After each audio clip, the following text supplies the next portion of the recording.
How are you all doing tonight? Did you get it? Did you get it? Whew, well, no, we're in from out in the cold. I'm going to ask one more time. How are you all doing tonight? Yes. I know, but see, that doesn't sound like a free 99 hand clap. How are you doing tonight?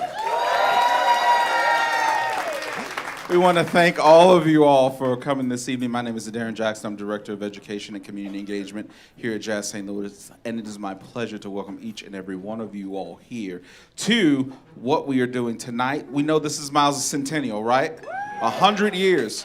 So we will be doing 4 programs that are designed to explore Miles through his life. And tonight, this is the very first one that we're doing of the season. So this one is titled Miles Davis, Roots and Early Influences.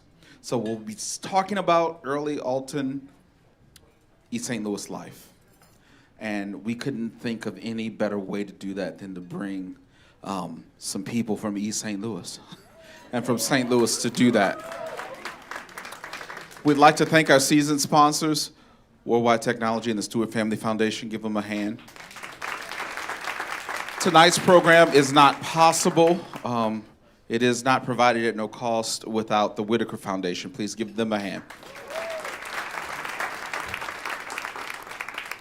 So tonight we are broadcasting live, as you know, on YouTube, so govern yourselves accordingly, which means make a lot of noise, right? There's 1,000 people in the room to see us tonight. So I'm going to introduce these lovely people that are going to start our panel discussion, and this will go on, and after it is done, we will take a short break, and then we will have a musical performance by Anthony Wiggins and his ensemble. So, without any further ado, we have Eugene Redmond. Give him a hand, please.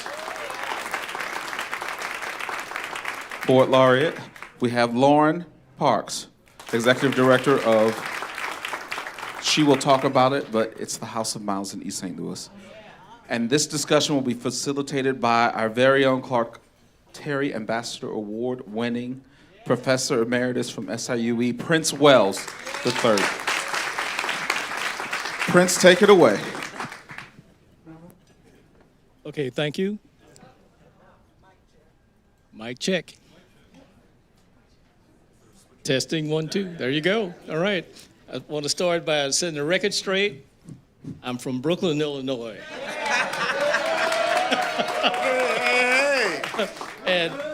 And I'm glad to be here. Some people from Brooklyn, Illinois here, obviously. I'm glad to be here.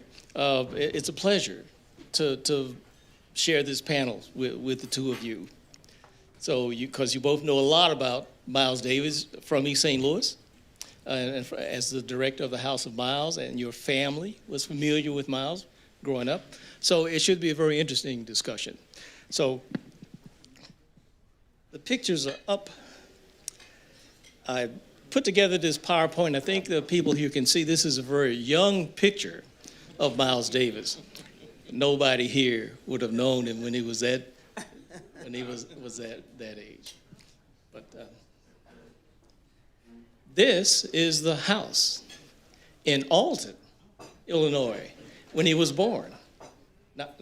He wasn't born in East St. Louis. They lived in Alton, and that's the house where he lived. Anybody been there? Somebody's been there. All right. And this is the House of Miles in East St. Louis. That's where his family moved when they left Alton, 1701 Kansas. And we're fortunate enough to have the director and the person responsible for the renovation of this house, Ms. Lauren Parks. So maybe you could say something about it. Very good. Good evening, everyone. I am thrilled to be here. I am president and CEO and co-founder of House of Miles East St. Louis. Quick quiz. Is House of Miles in Illinois or is it Missouri? Illinois, very good. East St. Louis is in Illinois. We are currently in Missouri. Our journey started about 10 years ago. Not only are we celebrating Miles's centennial, of his birth, we are also celebrating 10 years of House of Miles East St. Louis being open and facilitated for the public. We gave this wonderful structure a big, big hug. Most people that know me know I love to hug. And so we hugged on this beautiful property. We renovated this property. We offer tours by appointment. We offer educational programming for ages 8 to 18. And we host a lot of fun events. Another question, how many people have actually toured House of Miles East St. Louis? Oh, very good, but we have to fix that. We need some more hands up. So we're going to be looking for everyone to schedule their tour. And I do have to take a pause. And I do know these wonderful gentlemen are having their dinner right now. But my heart is so full, and I am so thankful to have in the house Miles Davis's grandson and great-grandson, Paul and Little Paul. We call him Little Paul. I love you guys, and I'm so glad that you guys are in the house. Our families go back, so I do have to give a little history. So, of course, Miles was born in Alton, as Mr. Wells stated, and he moved to East St. Louis. Dr. Davis, his father, and Mama Cleo, his mom, they moved to East St. Louis when he was a boy. And Dr. Davis, of course, was a dental surgeon. And his office was located on 15th and Broadway in East St. Louis. My family, my maternal grandparents, had one boy and 3 sets of twin girls. Yes. So my uncle was outnumbered. He was the only boy with 6 girls in the house. And so they were born a block from the Davis household. And so we all know whatever child is your age in your neighborhood, that's your buddy, right? So Uncle Miles, Aunt Dorothy Mae, and Uncle Vernon, that's what we affectionately called them, would walk to school and grew up with my mom and her sisters and brother. So the oldest set of twins, my Aunt Leanne, who turned 100 years old this year. She was very close, obviously, in age with Uncle Miles and Aunt Dorothy Mae.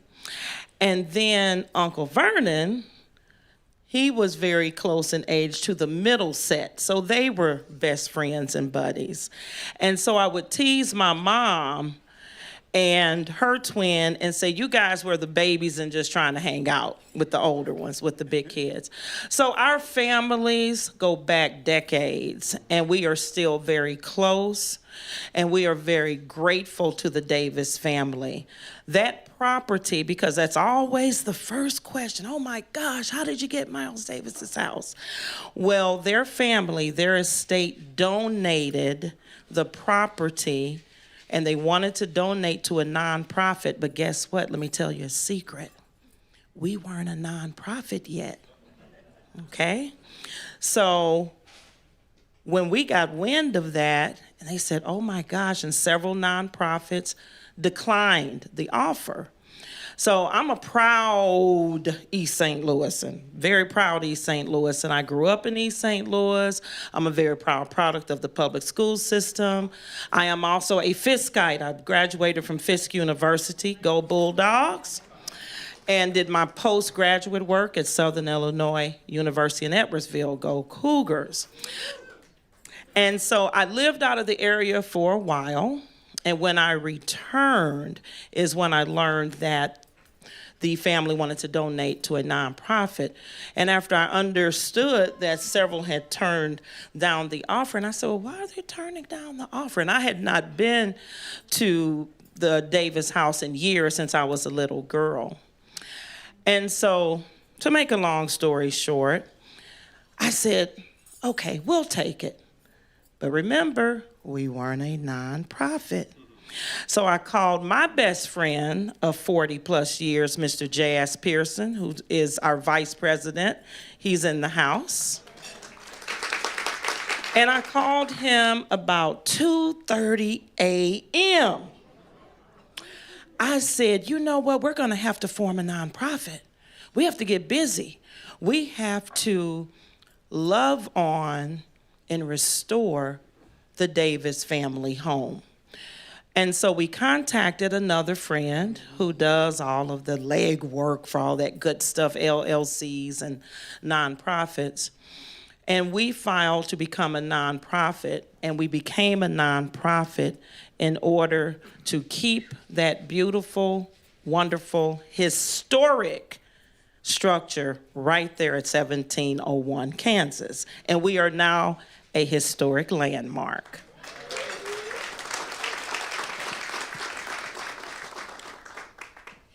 And so that's just a little brief history about our background, who we are and why. And I'm going to turn it back over to Mr. Wells. Thank you very much. This is a picture of the Lincoln High School concert band. And if you can see the bass drum in the back, is Miles Davis sitting right in front of the bass drum, if you can see that. Lincoln High School in East St. Louis. How far is that from the house, 1701? We're 17th, and the Lincoln High School that Miles attended was 10th and Broadway, correct, Professor Redmond? Yes. So that About was 7 blocks. That's before the Lincoln that's there now, the one that you guys went to. Correct. Okay, wow. Mm-hmm. And here's another picture of Miles when he was in the high school band. He's got someone put a poster, a sticker, right in front of it, so you can't miss him. And I want to say, too, during that period, Uncle Vernon, his brother, he was the drum major in the band. Yeah. Yes. I didn't know that. I met Vernon a few times. I thought he was Miles Davis. They look so much alike. Yeah, yeah. Did you know you knew the Davis family very well, Eugene?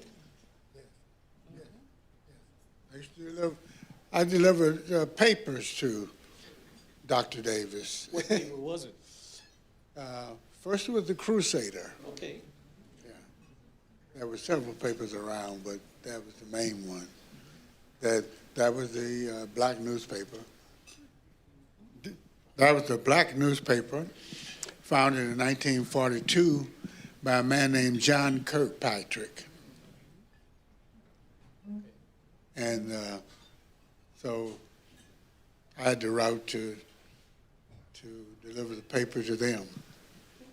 Now, Dr. Davis, Miles Davis's father was a dentist in East St. Louis, and this is during the days of segregation. So I lived in Brooklyn, Illinois, which is a few miles up the road, but everybody knew who Dr. Davis was. My father talked about him. Yes. My father, people from Brooklyn would go to the black dentist, right? So they would go visit Dr. Davis's office as well. So he was very well known. Here's a picture of Miles Davis as a youngster when he was playing with Eddie Randall and his Blue Devils over in St. Louis. Now, people get confused because the Eddie Randall that they know is the son. Eddie Randall and Son Funeral Home. Yes. They got hit by the tornado that came through St. Louis back in June. But Eddie Randall Jr. runs the funeral home now. But the father was one of the most popular band leaders in St. Louis. He was extremely popular. And he decided that he could take better care of his family if he went into the funeral home business. So he kind of segued away from being a band leader, but he gave Miles Davis his first professional job. And you can see Miles sitting there on the end where the trumpet's all the way at the end with all the grown men, right? And Miles is he's just a kid, but he was very interested in playing music. And his father was influential, and his teacher, Elwood Buchanan, who I have a picture of. These people were able to talk to folks, and of course Miles was invited to sit in and play with Eddie Randall's band. And he never forgot it. He never forgot it. He was always very grateful to Mr. Randall. I was doing some research. I didn't know that Miles Davis was a junior, that his father's name was Miles Davis too. That's right. So I was doing some genealogy stuff. And I looked online and I saw this. This is his father. His father was born in 1900, and this is in 1942 when his father registered for the draft. And he gives his address as where his office was. He's 15th Street. He gives his address there. I can't see it on the computer here, even with my bifocals. But next is the draft registration card for Miles Davis. And it says he was 18 in 1942. He was 18 years old. So there he is. And he gives his address, which is the House of Miles. And the place where he was employed is the Eddie Randall Orchestra, if you can see that. so he lists that as his place of employment. So it's very interesting, and that's his handwriting and all. And this is Miles speaking with his very influential music teacher, Mr. Elwood Buchanan, who I heard the name growing up, but Yeah. I never met him. But you knew him. Yes, I knew him well. Uh-huh. What kind of man was Mr. Buchanan? He was a man who he gave up a lucrative job as a band member on boats that travel On the riverboats? north and south on the Mississippi River in order to teach.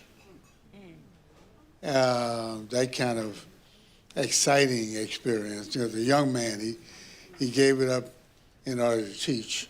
And thanks to him, we have Miles Davis, and we could list names now for the next hour of wonderful musicians who came out of that same program as Miles Davis. That's one thing we'll talk about later. Is incredible. Great music teachers all over the country.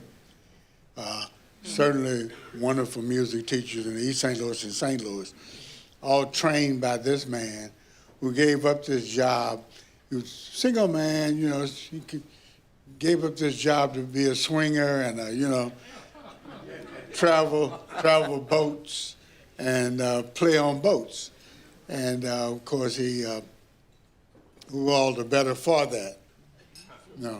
But, yeah, Elwood Buchanan. And his son came through his same Elwood's program, and he became a successful musician. In fact, his son served in Vietnam. Yeah. I met his son. I knew his son when I got to SIU as a freshman back in, I guess Nixon was president. Yeah, the trombonist. Back in 1971, Elwood Buchanan Jr. Yeah. was working in the financial aid office. Anybody from SIU remember this man? People remember him. He was Richard Hunt remembers. He was working in the financial aid office, and so I got a chance to meet his son. But I never met Mr. Buchanan. But I know that he was very well known, and George Hudson talked about him a lot. Yes, So, yes, yeah. all of the time. Uh-huh. Yes. But I didn't know he played on the riverboats. I didn't Yeah. know that. Yeah. All right. This is a mouthpiece that Miles liked this mouthpiece, and he collected them. Mr. Buchanan and other people had steered Miles toward this guy, Gustot. What's his name? Joseph Gustot, who was a principal trumpeter in the St. Louis Symphony way back when. And when some of the better-known jazz musicians liked to take lessons with him. And I know Clark Terry told me he took lessons with this guy. George Hudson talked about him a lot. Yes. Miles Davis liked these mouthpieces, and he collected them. So I will try to abbreviate my story about Miles Davis, but I have to give people warning that it contains the MF. Who was that? I normally don't talk this way, but Yes. people want to hear this story. Let me see hands. Okay, all right, people, right? Because here's the way the profanity worked, and I know his grandson's over there. Please forgive me. I was talking to Clark Terry, and Clark Terry said that Miles Davis' autobiography is this thick, but if you take the MF word out of it, it's that thick. So here goes. I was a youngster, 1977. I had just gotten out of college. And George Hudson had this mouthpiece. You heard the story? George Hudson had one of these mouthpieces in his desk drawer. George was the music teacher at Lovejoy School in Brooklyn, where I graduated. So I got a grant to go to New York, and George Hudson said, Prince, when you go to New York, take this mouthpiece and give it to give it to Miles Davis. Here's his address. So he gave me the address. I put the mouthpiece in my pocket. And, I was there for the summer. I went to Miles Davis's house. I was telling people earlier, I had trouble getting in because it was a high-rise apartment on West 77th Street. It was a condo. And I buzzed the intercom. I said, my name is Prince Wells. I'm from Brooklyn, Illinois, and I'm here to give a mouthpiece to Miles Davis. And they said, okay. And then like 5 minutes later, I'm still standing there on the street. I don't think they believe anybody's name would be Prince Wells, number one, right? And then they didn't care. So I stood out there for a long time, but I was a country bumpkin. I'm just excited to be there. I rang the bell again. They say, you still there? I say, yeah, I'm Prince Wells. George Hudson sent me, I've got this mouthpiece. He says that Miles collects these mouthpieces. I'm here to give it to him. And so after a few minutes, a lady came down and let me in. We went up to his apartment, and he had been sick. He was laying on the couch. He had a full-length dashiki on, and there were two women with him. They were visiting him. I think it was a mother and a daughter. They were visiting with him. So I reached in my pocket, and I pulled out the mouthpiece, and I handed it to him. He turned it over, and he looked at it, and he said, you mean that motherfucker sent the mouthpiece naked like this?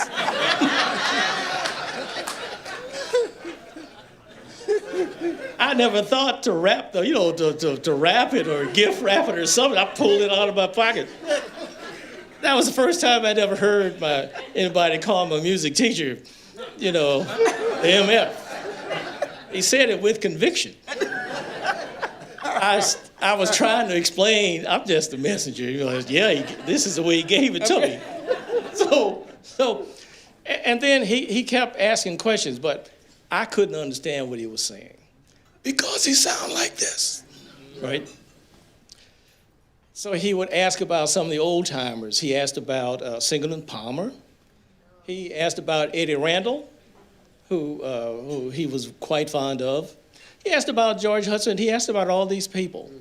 But he had to say everything 2 or 3 times because I could not understand what he was saying, right? He got more and more frustrated, having to repeat everything 2 or 3 times. So after about 15, 20 minutes, I'm telling you, I was ready to go. He said, "You're excused, you can leave." which I was glad to get out of his house. But the next day, he called George Hudson. And George Hudson called me. As soon as he got off the phone with Miles, he called me. He said, "Prince, what happened at Miles Davis's house? He just called me. He wanted to know who's the weird fella I sent to his house." So that was my Miles Davis story. I never met him after that. But it was quite an experience. His place was very well decorated. It was fancy and up to date. It had things in it that I had never seen. Lots of art, but it's the mouthpiece. He kept the mouthpiece. He might have cursed about it, but he kept the mouthpiece. He really did want them. He collected these. Dizzy Gillespie would go visit this guy in the symphony, George Hudson, all the well-known trumpet players. If they came to St. Louis, they'd take lessons. They'd go visit this man, and the man would see them. So yeah, this guy, Gustot.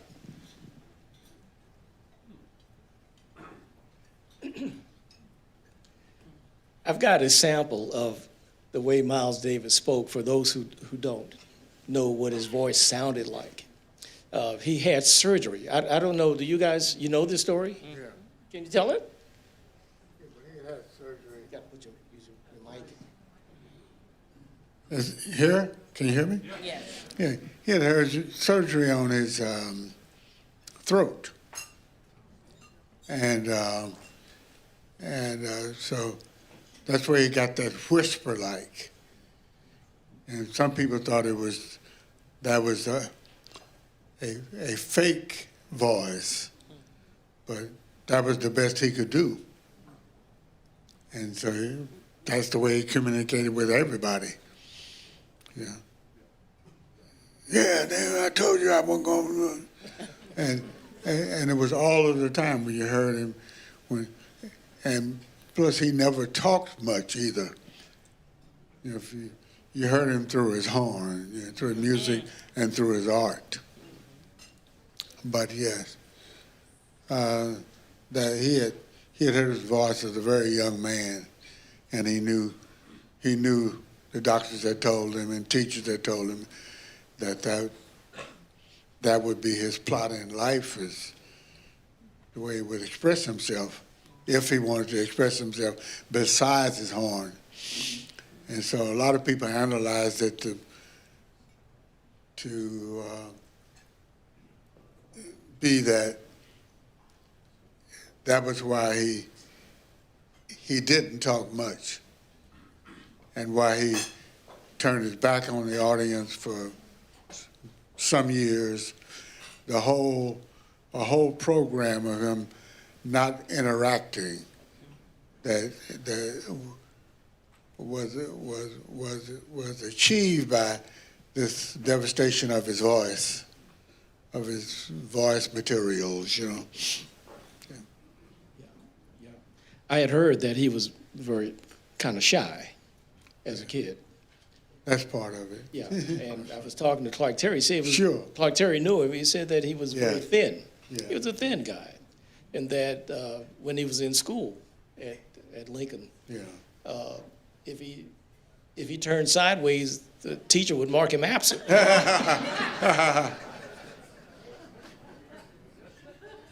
So this is how he sounded. This is doing a 60 Minutes interview. You got enough money? Live For comfortably? what? To live comfortably. Yeah. I mean, you've got nice paintings, you got a nice apartment, you got a place in Malibu, you got horses. You can, I can what? you've done all right. Yeah. When I say happy, you say you don't like that word. For me, knowledge is happiness for me. If I learn something, that makes me, Still learning? yeah. I learned something the other night. I learned something last night. I can't wait to apply it. Okay. I'm going to leave that alone. But I did find on the internet where someone had done a radio interview, I think it's 1953, is it? Where before he lost his voice, this is the way he sounded. Miles, you were in New York studying at Juilliard, and as the story goes, you went up to the Savoy Ballroom in Harlem one night and heard a couple of fellows named Dizzy Gillespie and Charlie Parker. Now, how did those two boys affect you, your beliefs and your ideas about music? Well, when I first heard them, they were here in St. Louis. Oh, is that right? They were playing at the Riviera with Billy Eckstein. Oh, Bird and Dizzy together. That was in 1944, wasn't it? About 45, 44. Uh-huh. And I decided right there that I was going to New York so I can be around them. You dug what was happening, huh? Well, you went to New York and you enrolled at Juilliard. And how long were you at Juilliard, Miles? How long did you study there? Oh, about 3 years. Uh-huh. And then let's finally arrive at the night you went to the Savoy Ballroom and you heard Dizzy and Bird again, right? Yeah, it wasn't exactly the ballroom. It was Three Deuces. Three Deuces, oh yeah. Uh-huh. The street. They had a jam session down there, so Uh-huh. I used to go in every night after I found out that they were there. Well, as we all know, you were quite attracted to the new music and decided that you were going to be one of the cult, one of the members of this new school of jazz. And as it turned out, not long after that meeting with Dizzy and Bird in New York, you made a record session with Charlie Parker for the Savoy label. What was the very first side you cut for Savoy, Miles? I think it was Billy's Bounce. Billy's Bounce? Now was the time. That was... So that was him talking about his early years in St. Louis, played at the Riviera. Did he say the Riviera? Yeah. Which wasn't that far from here. Yeah, on Delmar. Yeah. It was like the Cotton Club. They had black entertainment, but it was for whites only. All the customers were white at the Riviera. So this is where Miles is buried. He's actually buried in the Bronx there in New York, right? Yeah. Near Duke Ellington, where Duke Ellington was buried. That's right. Yeah. Several very well-known black artists and scholars and so on. Mm-hmm. And Duke was one of the people there. Yeah. Is one of the people. So Lauren, can I ask you, do you have many of the artifacts from the Davis family that are there at the house? Well, there was a period of time, and I believe you touched on it, Mr. Wells, that it was called his silent period. There was a period of time where he did not record music for about 4 years, and he began sketch art. And we have a book of his artwork, which is incredible. The artwork is absolutely incredible. We also have on display a beautiful tapestry that hung in his apartment in New York with his wife, Cicely Tyson. You know that name? Miles himself chose one of his art pieces and had that tapestry made, and he autographed it. And we're very, very excited that we have it on display at the museum. And I wanted to go back a little bit to Juilliard, her Juilliard mention. So the question is, did he graduate from Juilliard? How many people, yes? This is a well-informed crowd here. Yeah. No, he did not graduate from Juilliard, and I loved, in his own words, he knew a lot of what they were teaching in Juilliard, and he learned it in where? What city? I didn't hear you. East St. Louis, Illinois, from Mr. Buchanan. So he did not graduate from Juilliard. He continued his education in the clubs with Charlie Parker and Thelonious Monk and other greats. Another fun fact, in his own words, he did not define himself as a jazz artist. He considered his music social music. He defined his music as social music, and I love that. And it's so appropriate for his music. And the visitors that we have from all over the region, the country, and the world. We have a lot of international visitors to come. And the common thread is Miles and his music. So social music is a very appropriate term to define his genre of music. Also, when you come, now we're in phase 3 of construction and expansion. The museum itself was phase 1. And we always get the question, the second question we usually get, oh my goodness, did you get a grant? Did you get funding? Who wants to guess what the answer is to that? No, we did not. We used our personal resources to restore the home for phase 1. We are a nonprofit organization, so as many of you who are experienced in nonprofits, you know we're always raising money. So since then, we have wonderful fundraisers. We have online fundraisers, of course, in-person fundraisers, always fundraising. And we had awesome volunteers for our phase 1 of construction. You don't do a project like that without loving on your volunteers. So we're very thankful for those who have donated and to our volunteers. So getting back to phase 3, we now own 22 properties around the museum.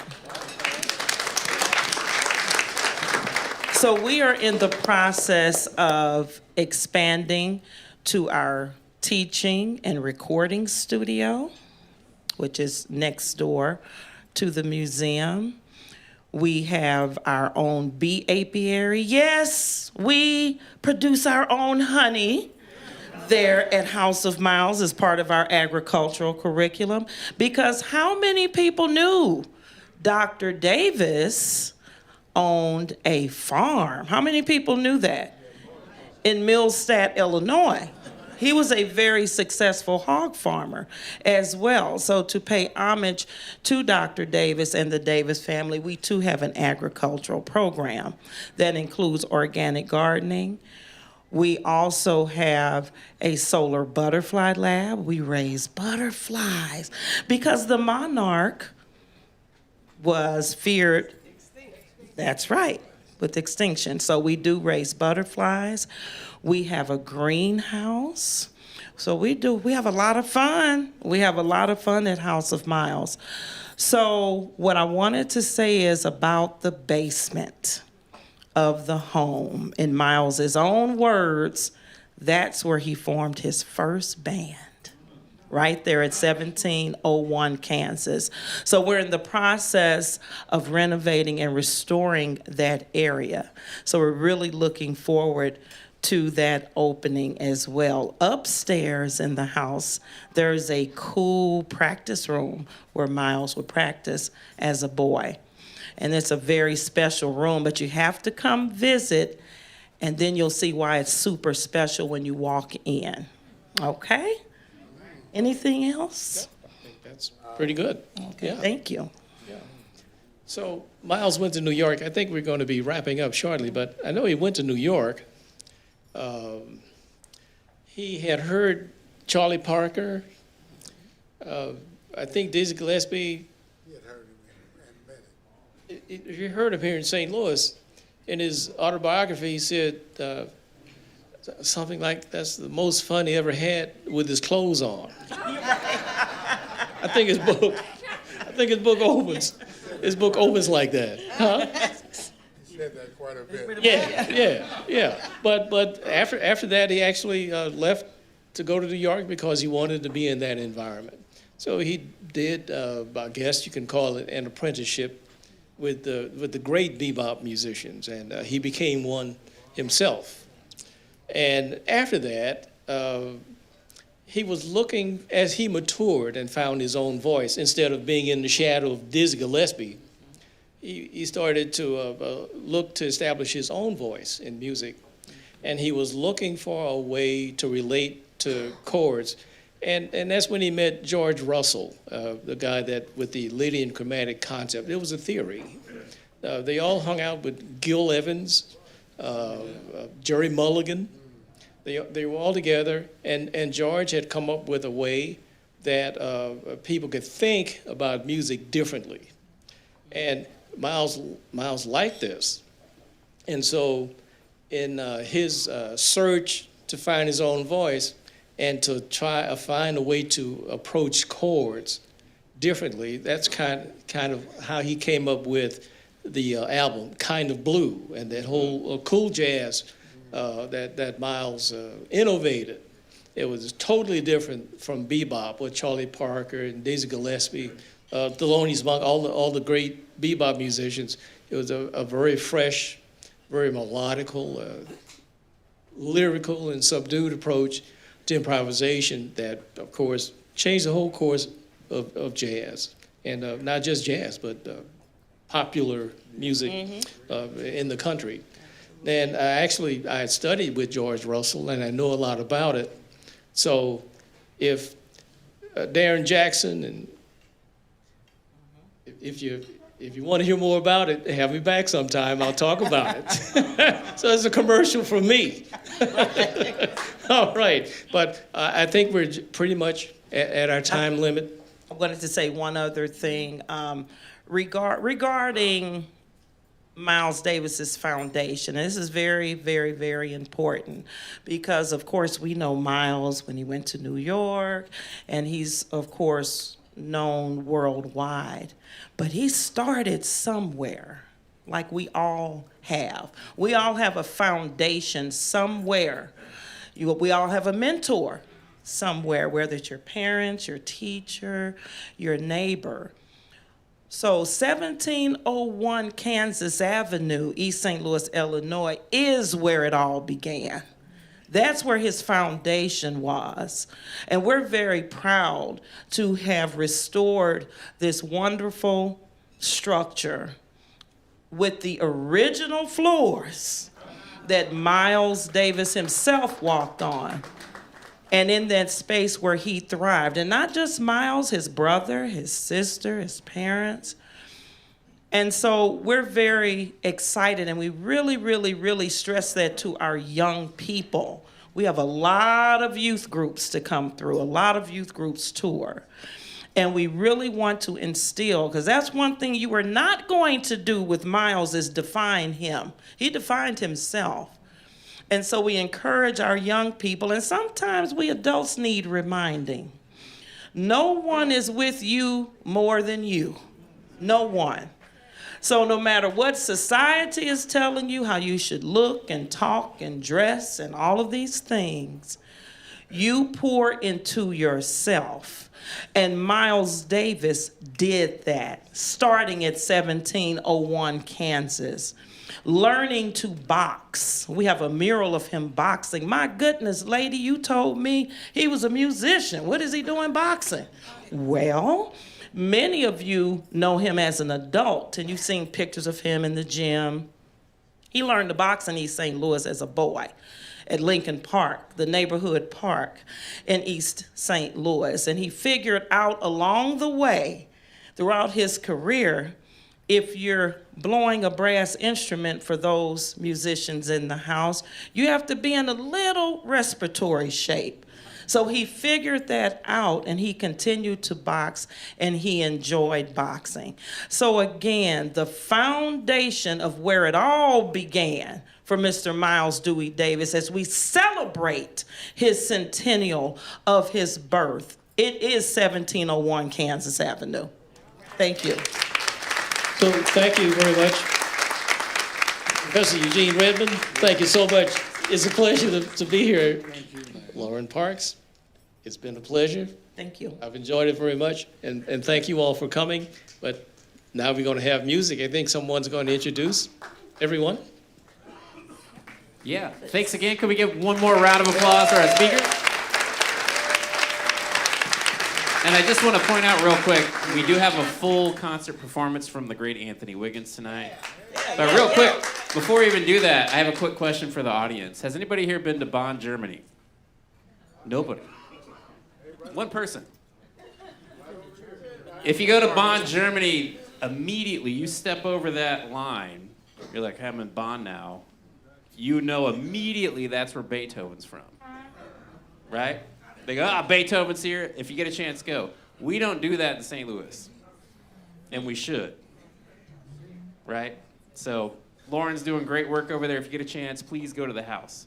But if you could just give us a couple minutes, let's get one more round of applause. We got Dr. Eugene Redmond, Lauren Parks, and the great, my former teacher, well, he's still my teacher, Prince Wells III. All right, we'll be right back in just a few minutes.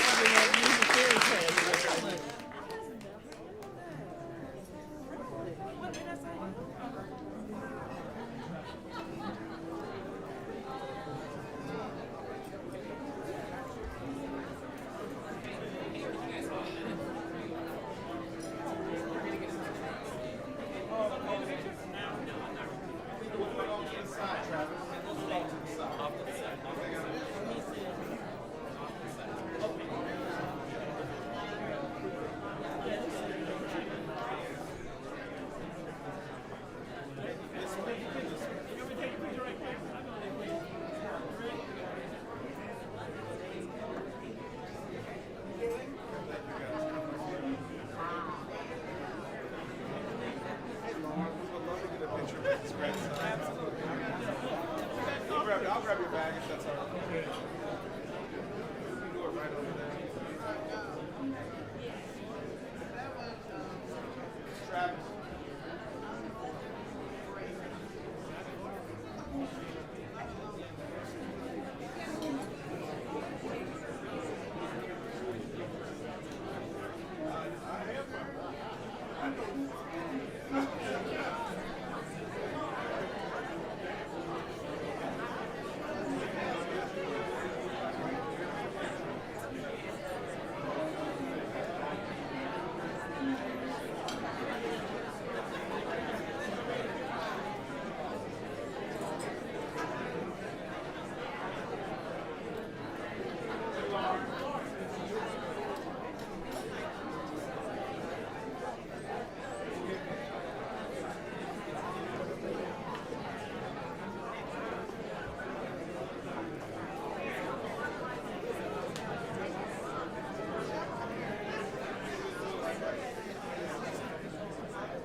Hey, we're back. Are you all ready for some music tonight? Are you all ready for some music tonight? Once again, thank you to Dr. Eugene, Redmond, Lauren Parks, and Prince Wells for that very informative talk. We wanted to start this out, like we said, this is roots and early influences. So we got some sons of East St. Louis, I guess, son of Brooklyn, as was said before, daughter of East St. Louis, and now we have another son of East St. Louis that's going to lead us on this musical journey for the next hour. His name is Anthony Wiggins. Give him a hand. He's a graduate of Lincoln High School. He's got many accolades. He will tell you all about himself and the people in the band. Give it up for the Anthony Wiggins Quintet.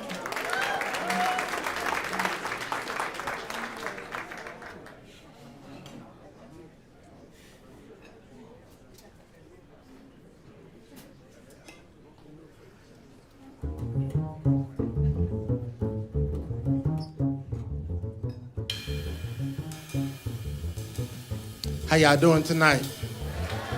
Let's give a big hand for Miles Dewey Davis. The reason why we're all here. So we're gonna play some social music for you.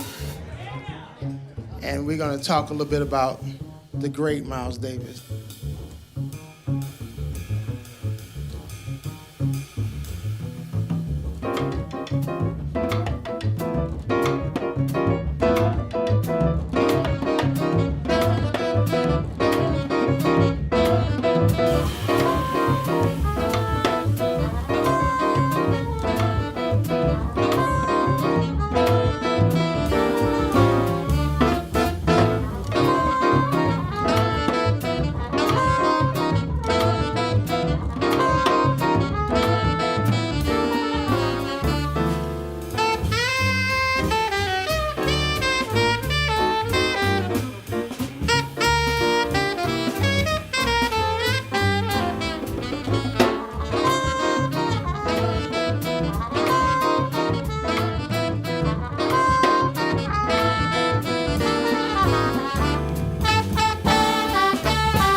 you, thank you, thank you.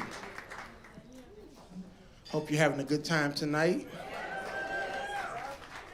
And I hope you're enjoying this social music that we're providing for you. That first song was, of course, A Night in Tunisia, written by Dizzy Gillespie, and Woody and You was the next tune we did, was also written by Dizzy Gillespie. They were both written in 1942. And to finish, or to put the front on the end of that story that Professor Wells told about feeling so good, the best fun he had with his clothes on. When Miles went to hear the Billy Eckstine Band here, and he wanted to hear Dizzy Gillespie, and Dizzy Gillespie was running out trying to find a trumpet player because one of the trumpet players didn't show or whatever. And so Dizzy Gillespie ran to Miles Davis. He saw him with his gig bag, and he said, "You got a union card? So come play with us, come play with us." And so that was the beginning of their great relationship together. And so Miles loved Dizzy. He loved the whole creation of the bebop era. And so he kindly indoctrinated himself into the music and began budding in his own career to create his own voice. And so next tune we're going to do is a tune that was on his first recording as a leader. My disclaimer is, Miles didn't play it like we were about to play it. But we got into sound check today, and they made it feel so good. I was like, I'm sold. We can do it like that tonight. And so we're going to do it's one song that's back in that time, the way musicians made their money is they would create these contrafacts, and they would build songs off of already established chord changes. And so he took the chord changes to Sweet Georgia Brown and created his own song entitled Dig. I hope you enjoy our rendition.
so much.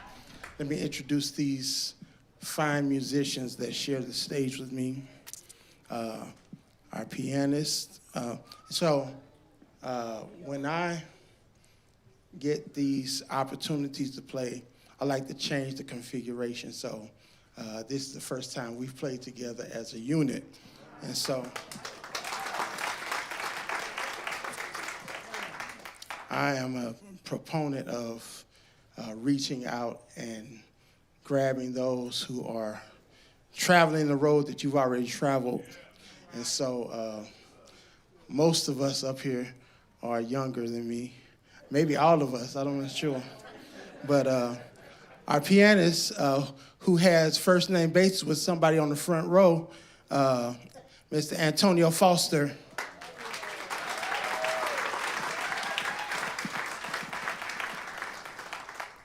On drums, the true baby of the bunch.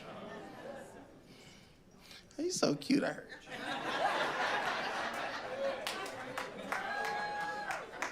Mr. Roman Wells II.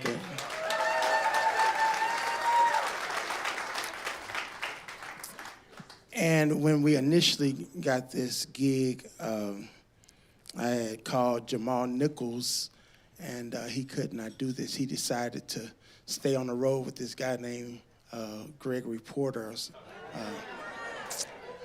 And so we want to thank Mr. Ben Cohn for sitting in on the bass, doing a magnificent job.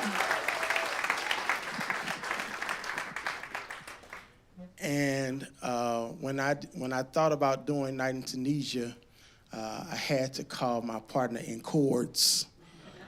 My partner, we've played together so many times, and a lot of times when we end the song, we end on the same note. And he's going to be here Friday and Saturday of this week as well. So I ain't trying to get in your business, but since this one was free, you still got one. So you can use that one Friday or Saturday to come here. Professor of the Director of Music at SIU Edwardsville, Mr. Jason Swagler.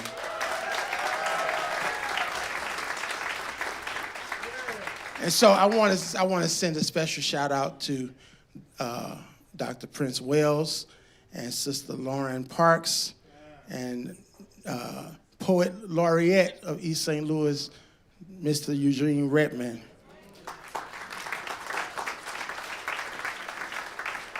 And I couldn't know what I know and not ask Mr. Eugene Redmond to come and do one of his poems with us.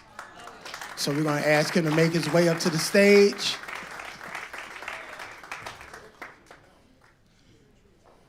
Y'all can keep clapping till he comes.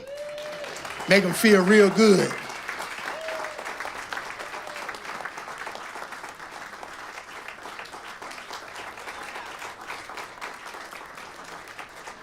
A legend among us. And so I'm going to let him introduce this piece we're going to do. Milestone. That's kind of long.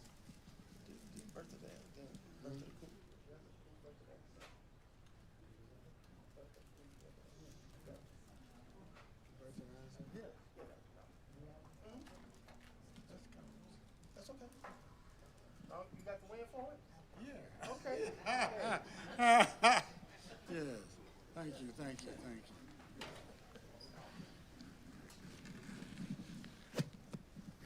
When Miles Dewey Davis III passed, when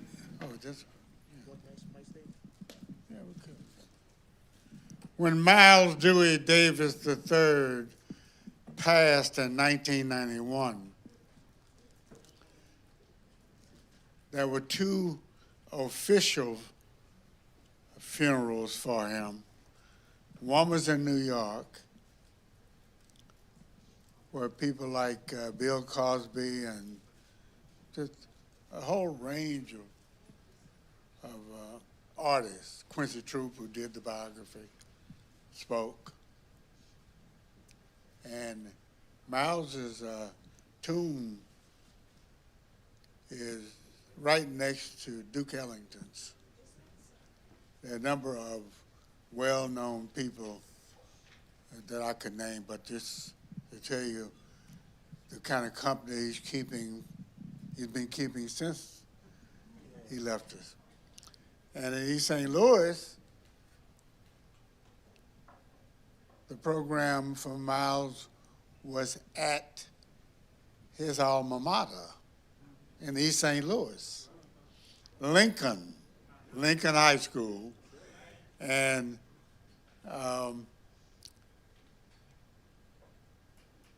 there were some wonderful young people there playing from the band in progress at Lincoln. And along with some people from BAG, Black Artists Group from the 60s of St. Louis. It was quite a gathering. So I wrote a poem called Milestone.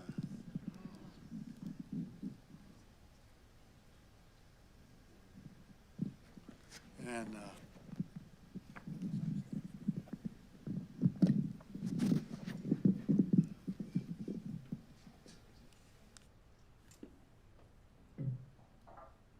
with the help of these wonderful musicians, I will present it.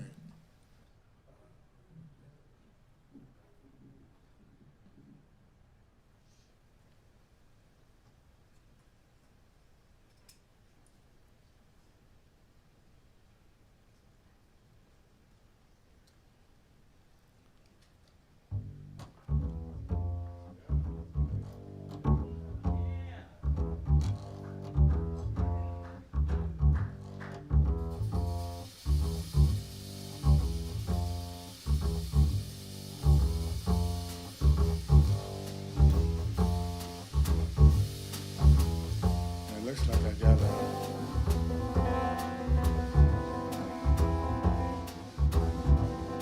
I had marked it off, and now I've got to go back to it, but I'll find it. Bear with the old man.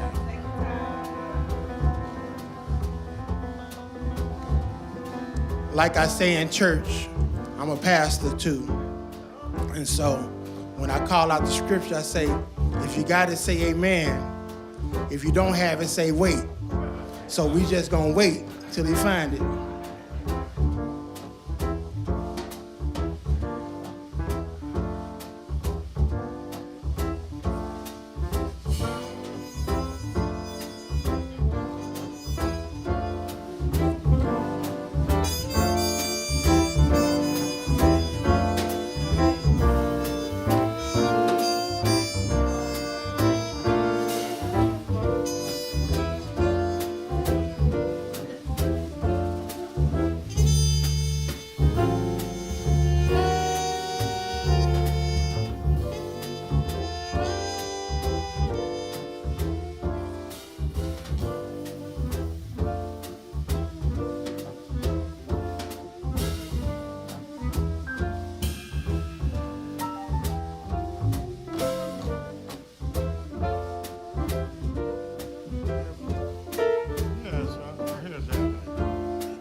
Milestone, the birth of an ancestor.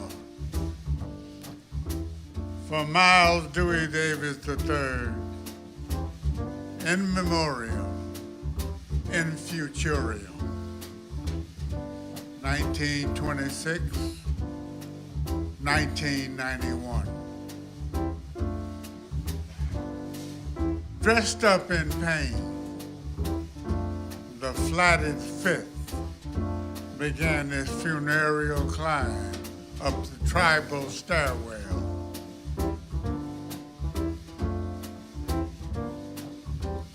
Grief radiant as it bulged and gleamed with moans, spread like laughter or Ethiopia's wings, mourned his own percussive rise, became blues born in the hoarse East St. Louis air. Bore witness to the roaring calm, the garrulous silence, the caskets of tears, the gushing stillness, the death of the cool became the birth of an ancestor. One cinematic tone cruised the labyrinth of his youth. He imbibed the bounciness of things, treated himself to large helpings of the cultural kaleidoscope,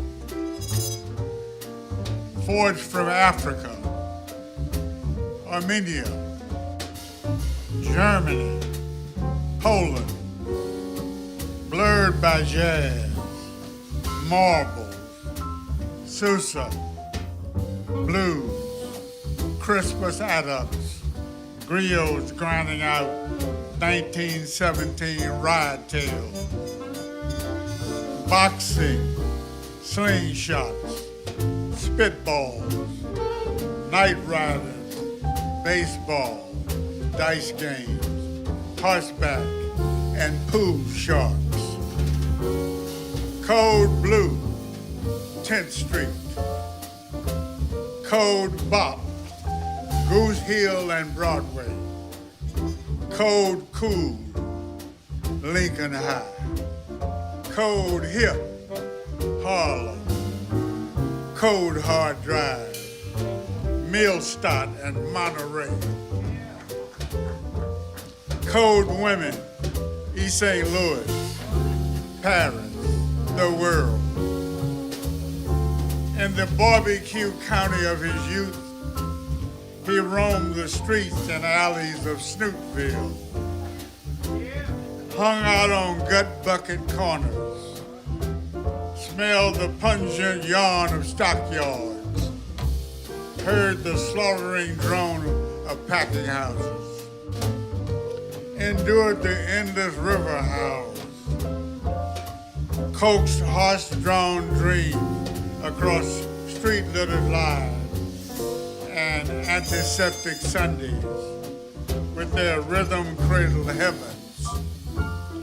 Oh, islands of jazz, oh, peninsulas of opulence, oh, glaciers of gold, oh, trumpets of ice, oh, floating barracoons of black pain, oh, speeding blitz of sound, oh, gaudy sufferings and abusive delights.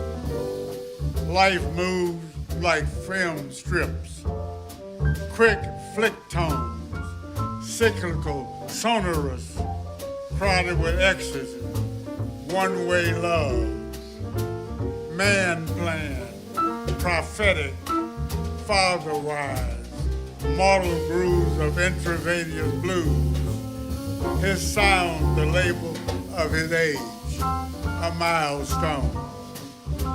His music, a marriage of cosmic trances and funk-induced tremors, descended from cavernous and oracular scrolls.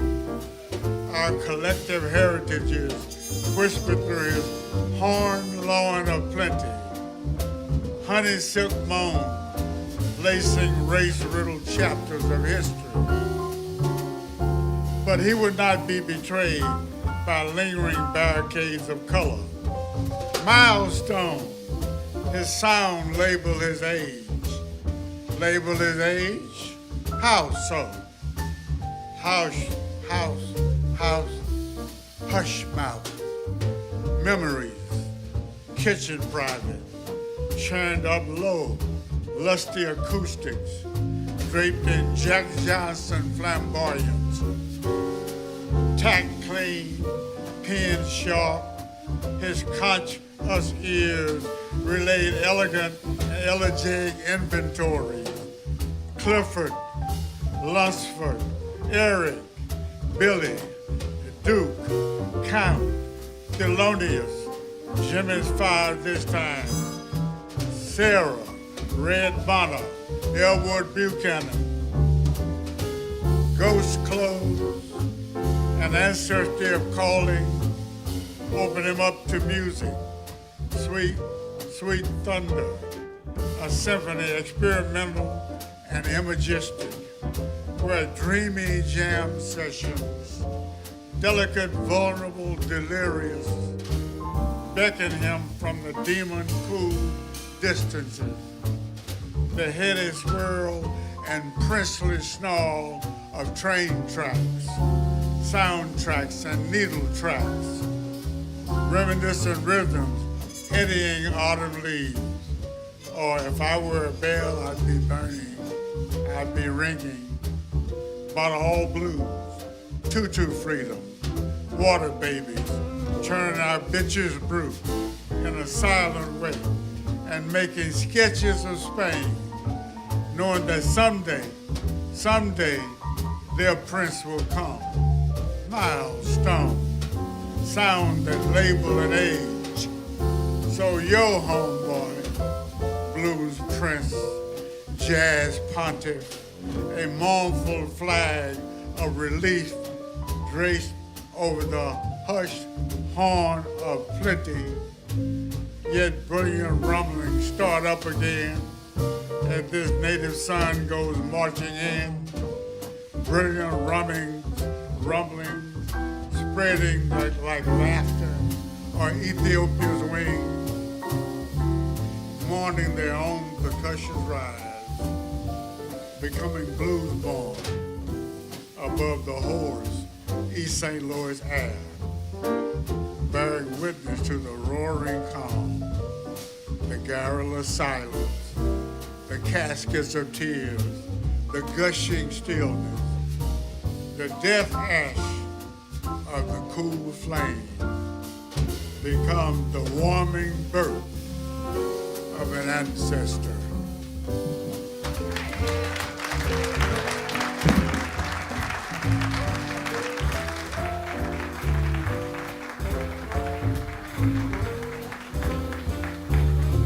Dr. Eugene Redmond.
Again, thank you so much for being a wonderful audience.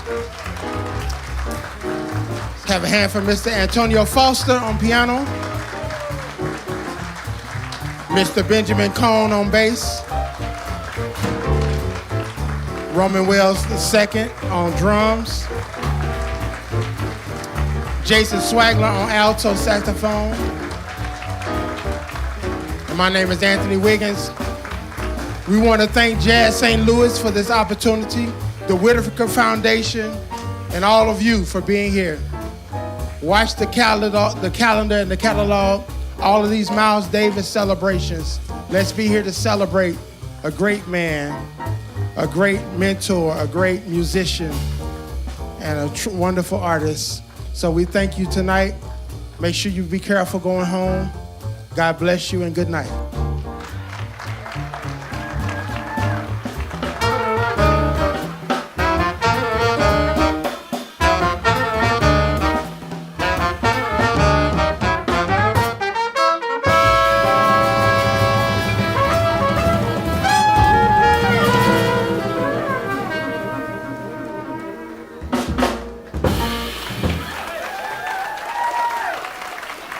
Did you have a good time? Thank you all for coming out. We appreciate it, and I hope to see you all at the next one. We're doing another one of these in February. Have a good night. Be safe getting home. Enjoy the snow this weekend.